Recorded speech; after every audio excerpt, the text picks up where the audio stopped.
Good morning student. 11वीं class की सर्वप्रथम ऑनलाइन क्लास में आपका बहुत बहुत स्वागत है।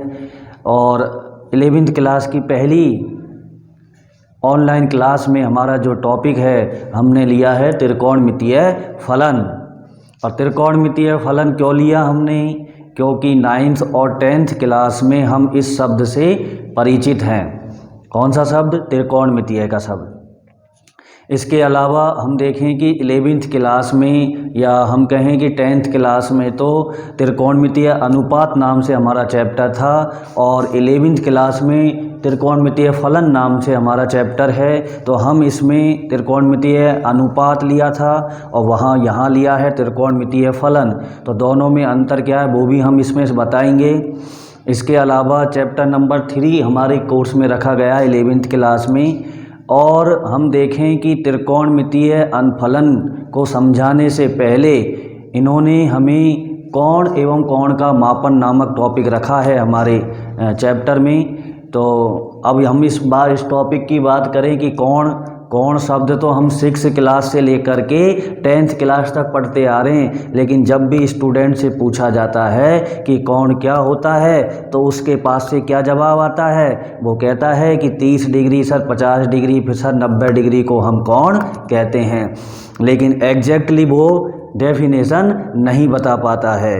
तो इसीलिए इन्होंने क्या किया है कि यहाँ 11वीं क्लास हमारी बेस है, तो बेस मजबूत करने का यह हमारी पहली क्लास मानी जाती है हमारी जी कैरियर की। तो यहीं से हमारा बेस मजबूत होता है।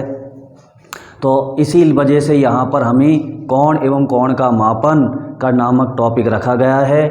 और कोण में क्या होता है हम देखें कि अगर कोई पूछे कि कोण क्या होता है तो वो देखें आप, जब कोई किरण रेखा अपने आरंभिक बिंदु के सापेक्ष। अब इसमें एक शब्द आया है किरण रेखा। किरण रेखा से मतलब एक तो होती है रेखा और एक होती है किरण रेखा। तो रेखा तो क्या होती है? रेखा वो जो दोनों ओर अनंत तक जाए, और किरण रेखा जो एक बिंदु से प्रारंभ होकर के अनंत तक जाए। ठीक, तो यहाँ पर आया जब कोई किरण रेखा अपने आरंभिक बिंदु के सापेक्ष घूर्णन करती है। तो यहाँ देखें हम, ये रही किरण रेखा आपकी, देखिए ये इसका इनिशियल पॉइंट आरंभिक बिंदु और ये अनंत तक जा रही है। तो ये किरण रेखा हो गई। ये कह रहा है किरण रेखा अपने आरंभिक बिंदु के सापेक्ष घूर्णन करती है। तो घूर्णन कैसे करेगी? देखिए जैसे ये किरण रेखा मान लेते हैं, तो ये किरण रेखा, ये देखिए किरण रेखा या तो क्या करेगी, ऊपर घूमेगी या फिर किरण रेखा नीचे घूमेगी। तो इस घूर्णन के कारण जो उत्पन्न घुमाव उत्पन्न होता है उसे ही हम क्या कहते हैं? कोण कहते हैं। देखिए क्या लिखा है, यही हमने लिखा है। यहाँ पर डेफिनेशन को रटने की बिल्कुल भी आवश्यकता नहीं है। यदि हम यहाँ समझेंगे तो वो वैसे ही अपने शब्दों में आप उसे बोल सकते हो। तो जैसे है, जब कोई किरण रेखा अपने आरंभिक बिंदु के सापेक्ष घूर्णन करती है तो घूर्णन के कारण उत्पन्न घुमाव को हम क्या कहते हैं? कोण कहते हैं। और घूर्णन के आधार पर कोण 2 प्रकार का होता है। कौन कौन सा? मैंने कहा कि जब धनात्मक कोण और ऋणात्मक कोण। धनात्मक कोण कब बनेगा? घूर्णन भी तो 2 प्रकार का हो रहा है। ये देखिए किरण रेखा या तो ऊपर घूमेगी या फिर किरण रेखा नीचे घूमेगी। तो इसी आधार पर कोण भी 2 प्रकार का हो गया हमारे पास कि जब घूर्णन रेखा, जब किरण रेखा अपने आरंभिक बिंदु के सापेक्ष वामावर्त दिशा, वामावर्त दिशा का मतलब एंटी क्लॉकवाइज, यानी घड़ी की सुई के विपरीत डायरेक्शन। जैसे कि हम अभी तक इसी डायरेक्शन में कोण बनाते आ रहे हैं 10th क्लास तक, 30 डिग्री, 50 डिग्री, 60 डिग्री, 90 डिग्री। तो उस डायरेक्शन को हम क्या कहते हैं? एंटी क्लॉकवाइज या वामावर्त डायरेक्शन, वामावर्त दिशा।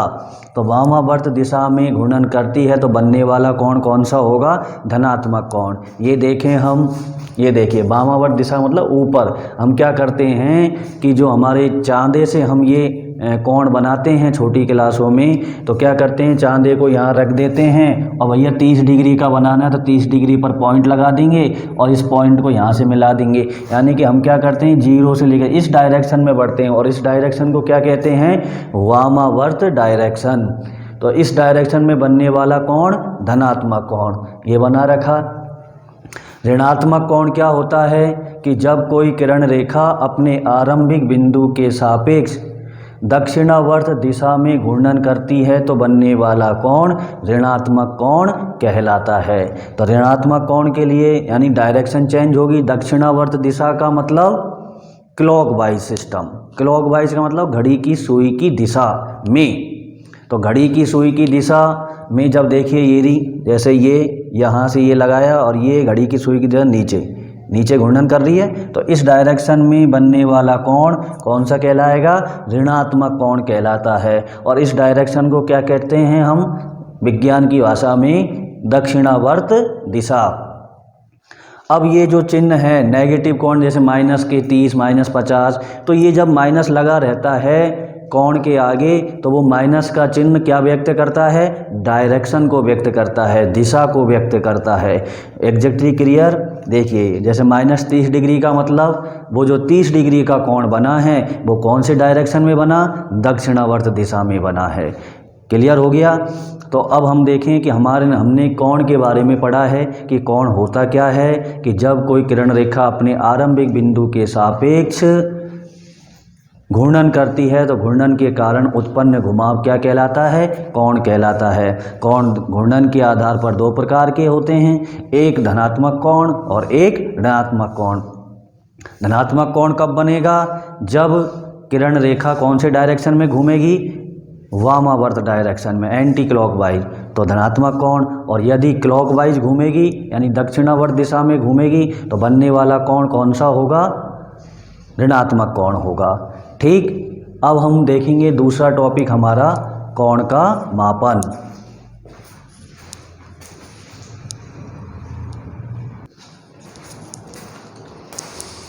हाँ जी, अब हम देखें कोण का मापन, यानी कोण का मापन किस प्रकार से किया जाता है या कितनी पद्धतियों में किया जाता है।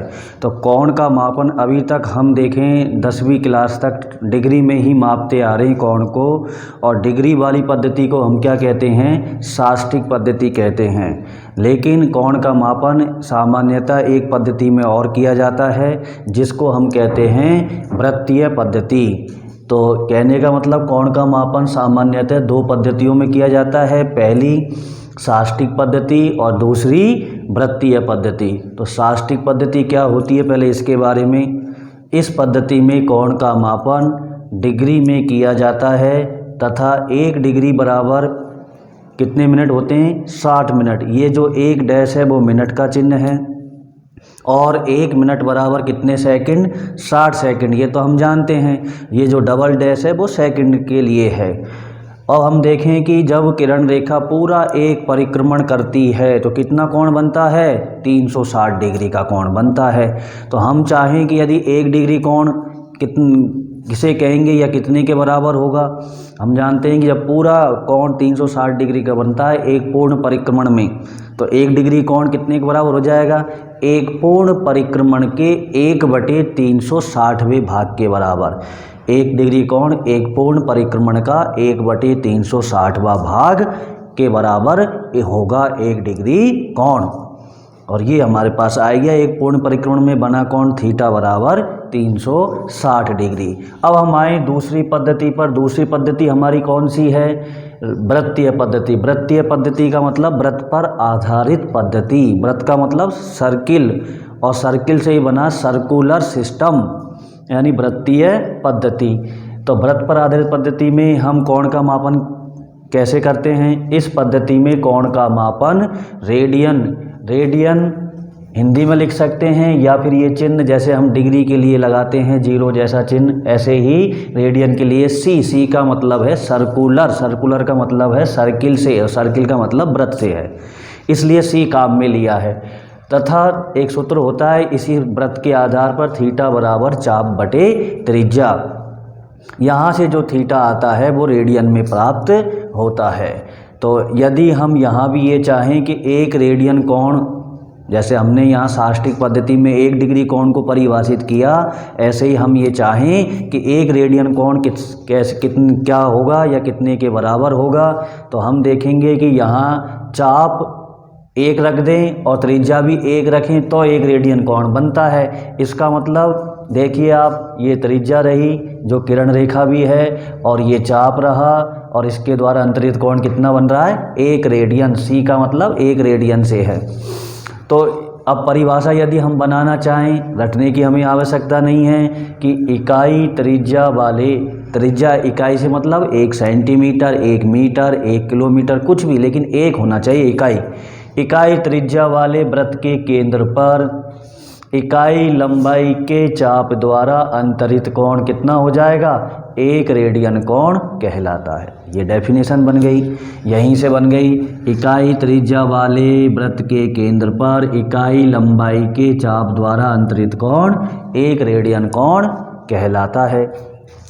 अब हम ये चाहें कि एक पूर्ण परिक्रमण में कितना कोण बनेगा, रेडियन पद्धति में या वृत्तीय पद्धति में, तो हम देखें कि थीटा बराबर चाप बटे त्रिज्या है हमारा।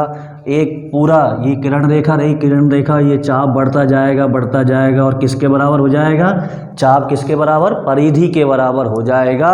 तो ये किरण रेखा एक पूरा चक्कर पूर्ण कर लेगी। तो यहाँ देखें चाप किसके बराबर, परिधि के बराबर।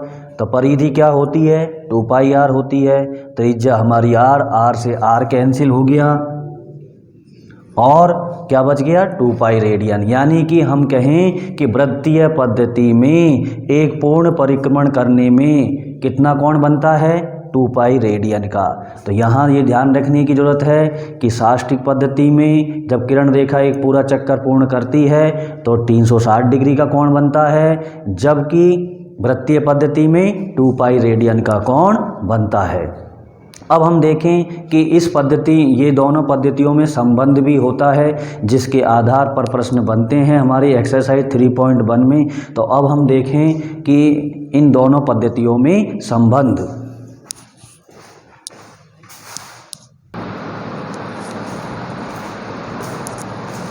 हाँ जी, तो हम देख रहे थे अब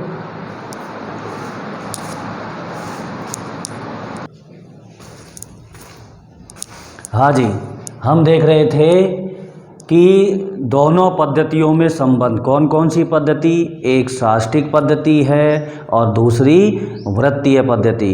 तो साष्टिक पद्धति में हमने देखा कि जब पूरा किरण रेखा पूरा एक चक्र पूर्ण करती है तो कितना कोण बनता है, 360 डिग्री का। और ऐसे ही वृत्तीय पद्धति में हमने देखा कि किरण रेखा जब पूरा एक परिक्रमण करती है तो कितना कोण बनता है, 2π रेडियन का।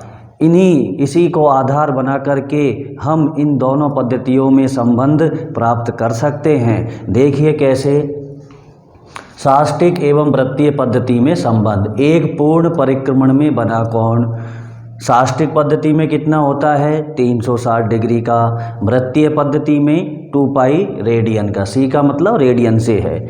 इसे हम क्या लिख सकते हैं, या 2π रेडियन बराबर 360 डिग्री, या हम जब इसमें 2 का भाग देते हैं इस समीकरण में तो क्या रह जाएगा, ये पाई रेडियन, और 2 का भाग जब 360 में देंगे तो कितना रह गया, 180 डिग्री। इसके बाद हम देखें कि ये एक संबंध बन गया हमारे पास। अब इस संबंध से हम 2 नए संबंध बनाते हैं। ये अभिष्ट संबंध आ गया कि पाई रेडियन बराबर 180 डिग्री। तो पाई रेडियन का मतलब जब हम इसमें पाई का भाग देते हैं इस संबंध में दोनों पक्षों में, तो पाई में पाई का भाग देंगे तो कितना आएगा, 1। ये आ गया 1 रेडियन। 180 में पाई का भाग तो 180 बटे पाई डिग्री। जब हम इस संबंध में 180 का भाग देते हैं तो क्या आएगा, 180 में 180 का भाग देंगे तो 1 डिग्री, ये आ गया। और जब पाई में 180 का भाग देंगे तो पाई बटे 180, ये आ गया। तो 1 डिग्री बराबर पाई बटे 180 रेडियन। तो ये 2 नए संबंध हमें प्राप्त हुए, जिसमें से पहला संबंध तो क्या काम आता है, रेडियन माप को किस में बदलने में, डिग्री में। रेडियन को डिग्री में परिवर्तित करने के लिए काम में आता है। ये हो गया 1 रेडियन का मूल्य हो गया। इसी प्रकार ये हम देखें कि ये क्या काम आता है, ये डिग्री को रेडियन में परिवर्तित करने में काम आता है। कहने का मतलब कि यदि कोई कोण आपको डिग्री में दिया है, यदि उसे रेडियन में बदलना हो तो कौन सा सूत्र काम में आएगा, ये वाला। और यदि कोई कोण आपको रेडियन में दिया है और यदि उसे डिग्री में बदलना हो तो कौन सा सूत्र काम में आएगा, ये वाला सूत्र काम में आएगा। Is that clear?